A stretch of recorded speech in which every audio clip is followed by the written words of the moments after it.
the state of the overall evidence at the CASEL conference, the Collaborative for Academic, Social, and Emotional Learning conference that I attended in November, along with two of my colleagues from headquarters, Morris and Penny Willis, who you know, as well as Diva. And so this was the first in-person conference that CASEL has held since 2019. We exhibited and sponsored at the conference, and there were dozens of SEL programs exhibiting at the conference.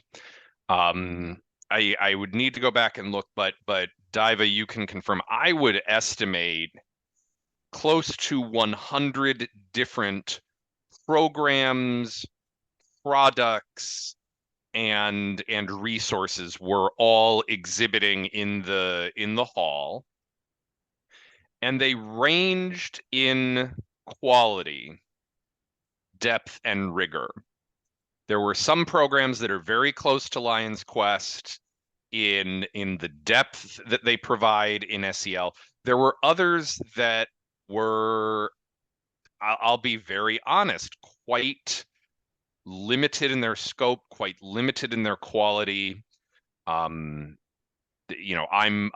skeptical of their effectiveness. But what we see in the U.S. market, and even though there were international participants, including our beloved Diva from Lithuania, this was primarily a U.S.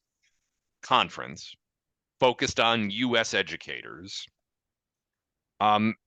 Because the SEL requirements vary from state to state, and now there are even a small number of states that are attempting to ban SEL. And I'll talk about why I'm not particularly worried about that in a minute. There are some schools that can do these very small things and check their box and say, yes, we did SEL this year. And those schools are, quite frankly, not a good fit for Lion's Quest. We're not looking for schools that just want to do a little bit. The reason I'm not especially worried about anti-SEL backlash are a couple of reasons. One, the people who are pushing against SEL are loud, but there are not many, if that makes sense. So there are loud opponents to SEL, but there are not many opponents to SEL. And so really they fall into the category of annoying. They're not a threat, it's just a hindrance, it's an annoyance. The other reason I'm not worried is that in states where SEL has received some criticism, the state requirements, what they're doing is they're changing the title of the requirements. They're removing SEL from it, from the heading, from the title. They're not actually changing the requirements themselves. They're just calling them something different. They're calling them life skills. They're calling them youth development skills. They're not banning SEL. They're banning the name SEL. And so that was a conclusion that we came to from the conference.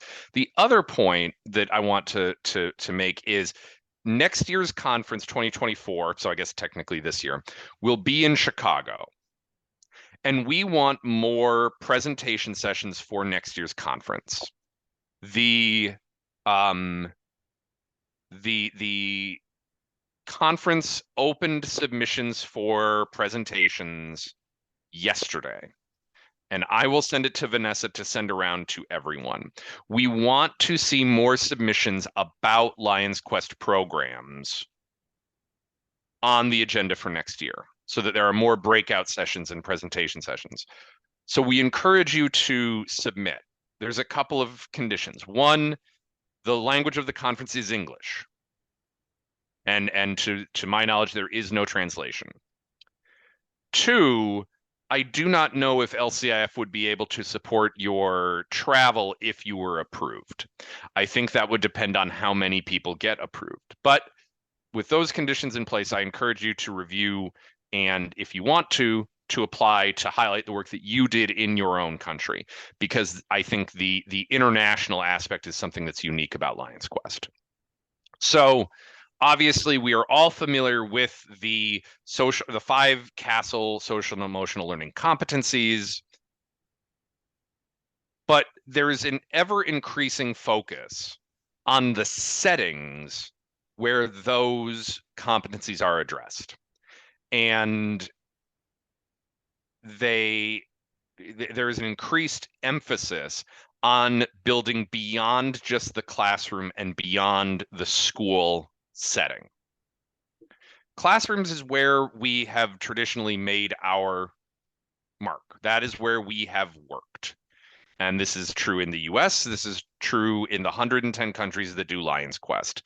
And Lions Quest and most SEL traditionally has been at the classroom level. It is a teacher delivering SEL lessons to their students.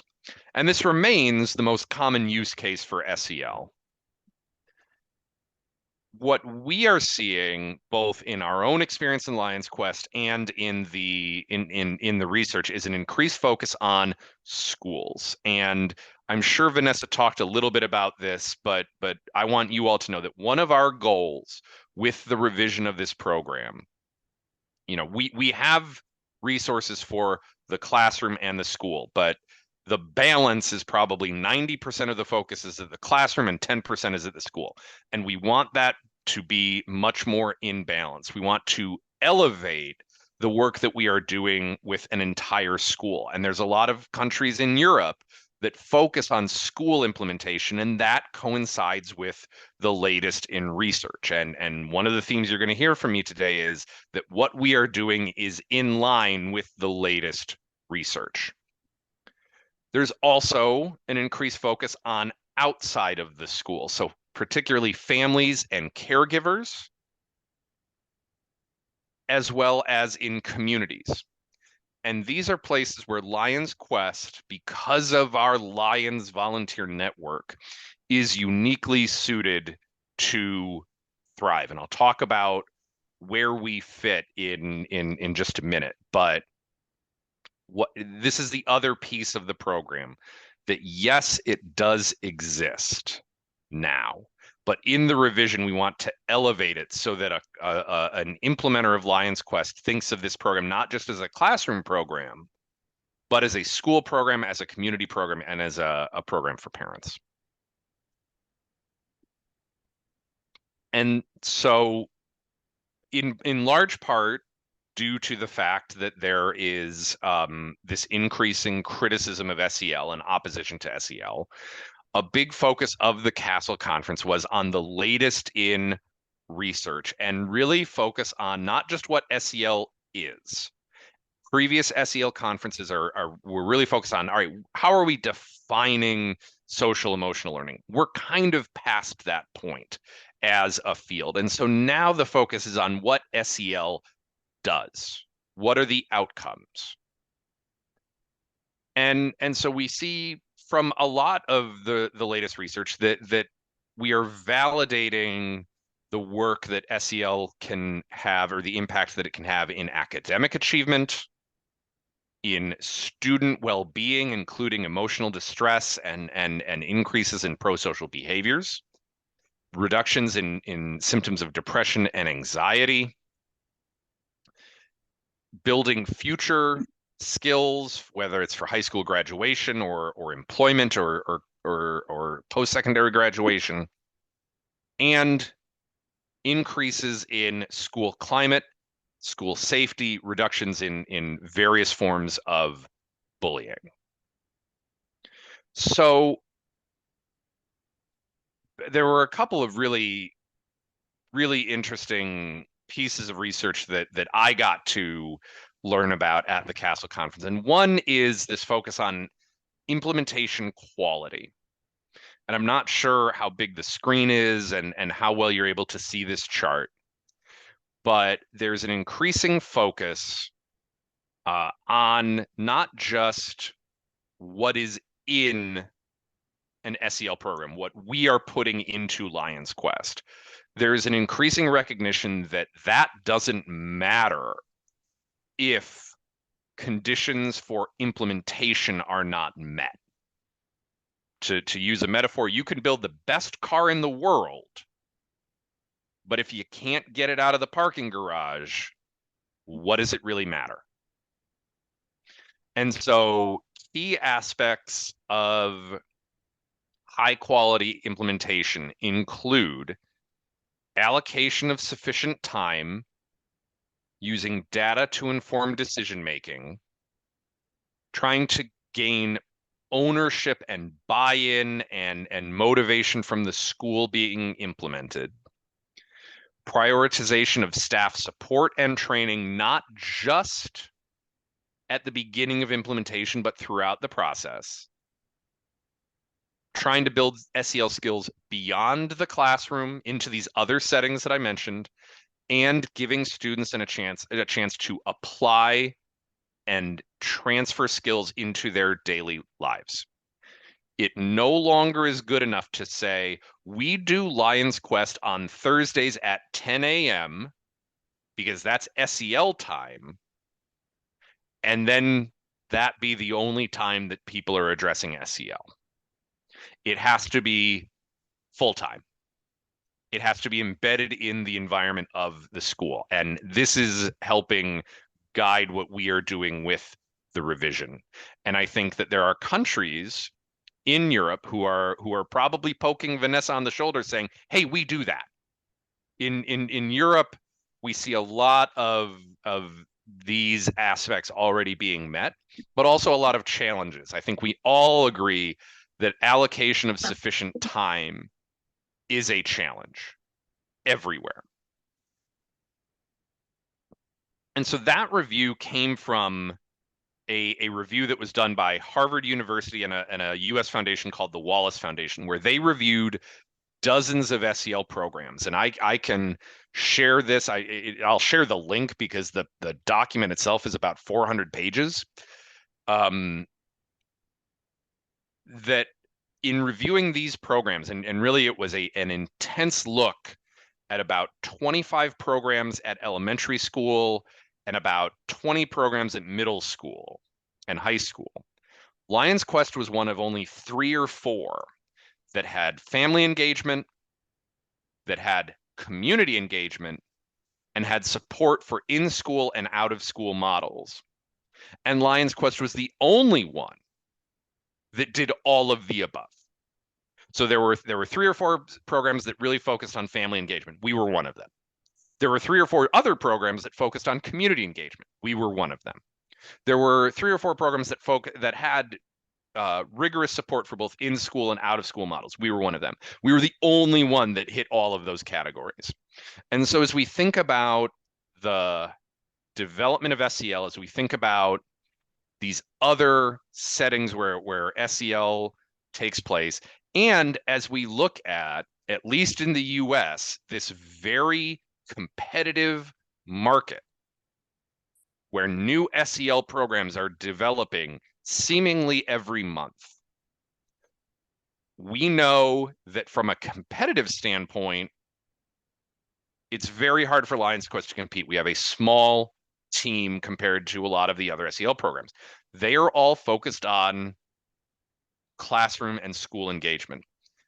That is still going to be the core of this program. But the more we are able to develop our work in these other areas, the more the less competitive environment we will have that gives us more room to grow this program. These are places where Lions volunteers tend to have really good networks. Lions tend to support other community organizations. They tend to support broader school initiatives. They tend to work with families, particularly families in need. This is a way to give Lions more opportunities for engagement with Lions Quest. Oh, and by the way, it also aligns with research of how this should be done. So we see an alignment with research, but also with a very advantageous position for us in the marketplace. So we've got a commercial hat on, but we also have the research hat on, and they happen to align very closely. The other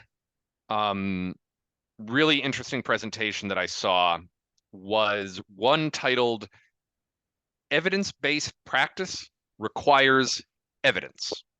So it looked at 424 studies from 53 countries. The vast majority were US studies, but there were 53 countries represented in these studies, reflecting 252 discrete SEL interventions. So this meta-analysis of basically all of the good research that has been done about SEL worldwide for the last 15 years. And I will link to this as well. The most common use case remains SEL led by teachers in classrooms with freestanding lessons, basically the way we've always thought about SEL.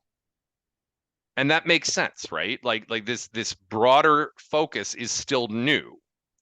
And so most of the research that has been done has been done on the way that SEL has traditionally been thought of by Mrs. Jarosky, the third grade teacher, working with her students.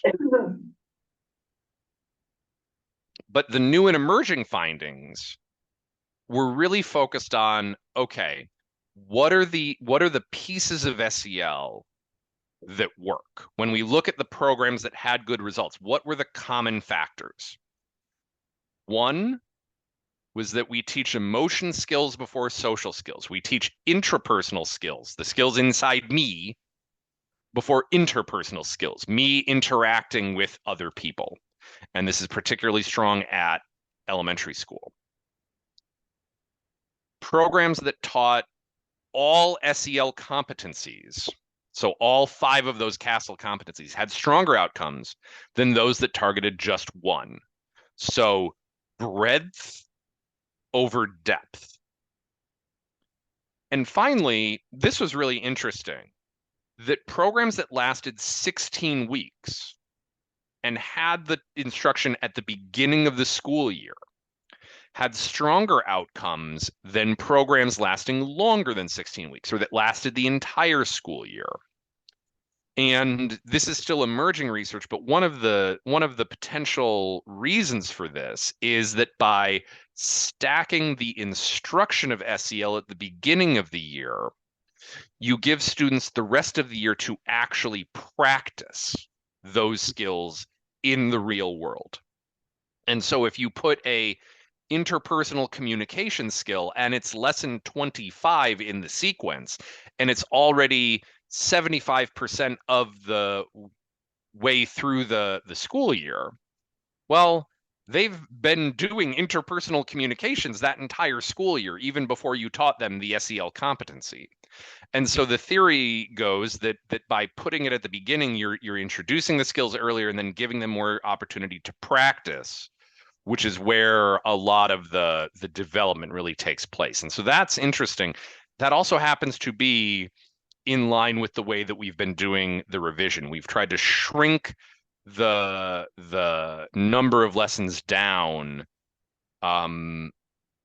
to the point where at elementary school it's in the 20s, and at middle school it's between 16 to 18 weeks. Finally, I want to talk about how we're trying to expand our network of friends of the program. And one of those ways is through our participation in the Choose Kindness Project. I'll share this link as well. This is where we met David and his colleagues at the Digital Wellness Lab. That is both work that we're really excited about. As I mentioned, that's not anything that we're ever going to do out of LCIF. We're never going to research social media and device usage, but it clearly is an important issue. It's a pressing issue. It is also, it is also very related to SEL.